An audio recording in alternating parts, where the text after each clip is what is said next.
guys, this is Justin Strawn, the managing editor at For Whom the Cowbell Tolls. Appreciate you guys watching this quick video that I plan to do just to explain some things about Mississippi State and where they currently are, because I think it's a very different place than what a lot of fans currently believe about this team.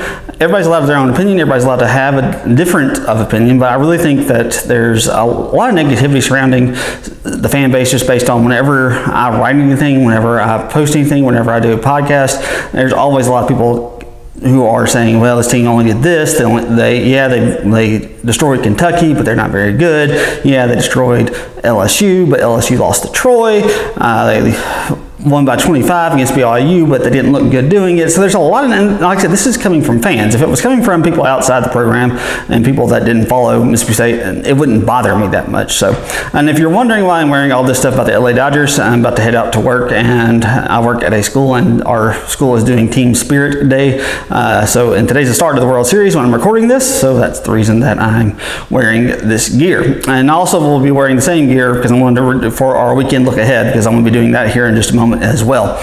But anyway, I wanted to go ahead and just kind of talk about a couple things. One of the things that I think we need to understand about this Mississippi State team is, yes, they have faults. They're not a perfect team. They have weaknesses, and some of the weaknesses are glaring. But one of the beautiful things about a good team, a team that is good, not a great team, but a team that can win football games, a team that can compete and normally win more games than what they lose, a team that can win games that they should win, is some of those weaknesses can be overcome by their strengths, and that's what Mississippi State is. Now, if you can expose a good team but not great team's weakness, then they're going to struggle, and they're going to struggle really badly. And we saw that with Mississippi State against Georgia and Auburn. So let's go ahead and talk about why I think this team is a good team that we should start paying a little more attention to and start appreciating a little bit more, because I'm afraid in about 10 years, when we look back on this season, if State can pull off the win this weekend against Texas A&M, you're looking at a 9-3 season. And if things work out just perfectly, maybe you can go 10-2 and beat Alabama. I don't think they can at this point, but hey, you never know. I mean, it's not impossible, but just is very improbable. But let's just look at, like I said, I think 9-3 is really in the cards. I think Mississippi State can beat the Texas A&M Aggies this weekend.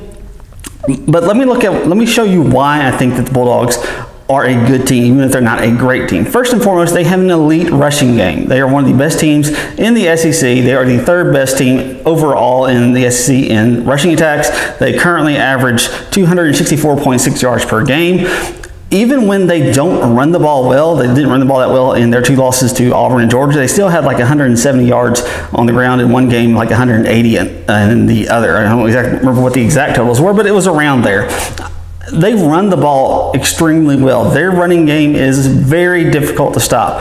And as much grief as a lot of us give John Hevesy for the fact that he doesn't recruit very well, he is a good coach. He has done an incredible job of getting this offensive line to the point where they are a strength and they can carry our rushing attack against most teams out there. Obviously, they weren't able to do it against Georgia and Auburn. Probably won't be able to do it against Alabama, but those, once again, are the elite level teams. Now then, Auburn's probably not as elite as we thought they were, but their defense was a perfect match to stop Mississippi State. They have a strong front seven. They have guys who can stop the running game of teams without bringing an extra defender in the box. That way, you don't have receivers that can get open and then start hurting the team for loading at the box later on in the game. So that's the reason that Mississippi State struggled against those two teams. Yes, Auburn's probably going to end up 9-3, 8-4, somewhere in there. But once again, they were built to stop a team like Mississippi State, a team that can just line it up, run the football, and run it well.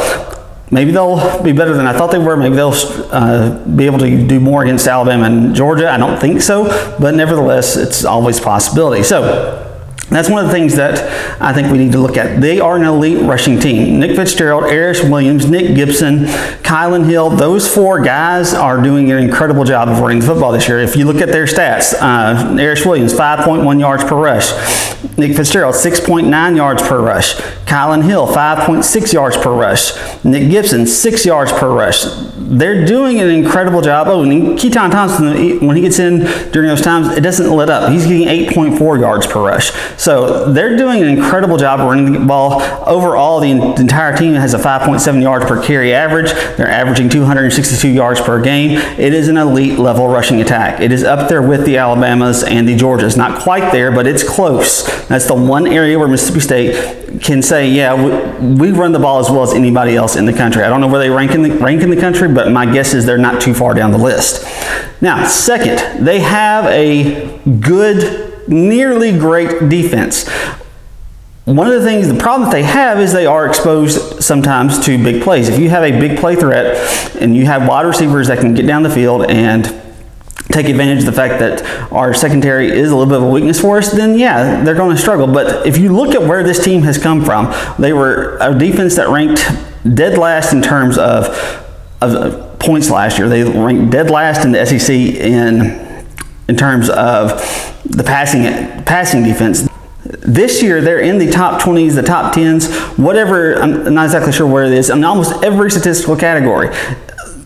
Todd Grantham is going to end up being the coordinator of the year. I think it's called the Frank Broyles Award or something like that.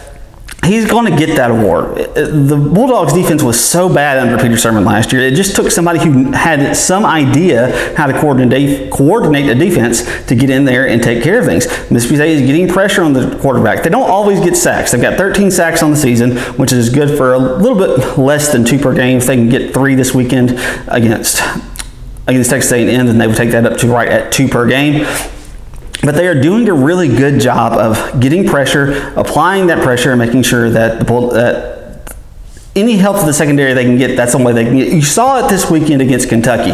Mississippi State did get 3 sacks, but when they didn't get to the quarterback, they were putting pressure on him, and that caused some of those downfield throws to come up short.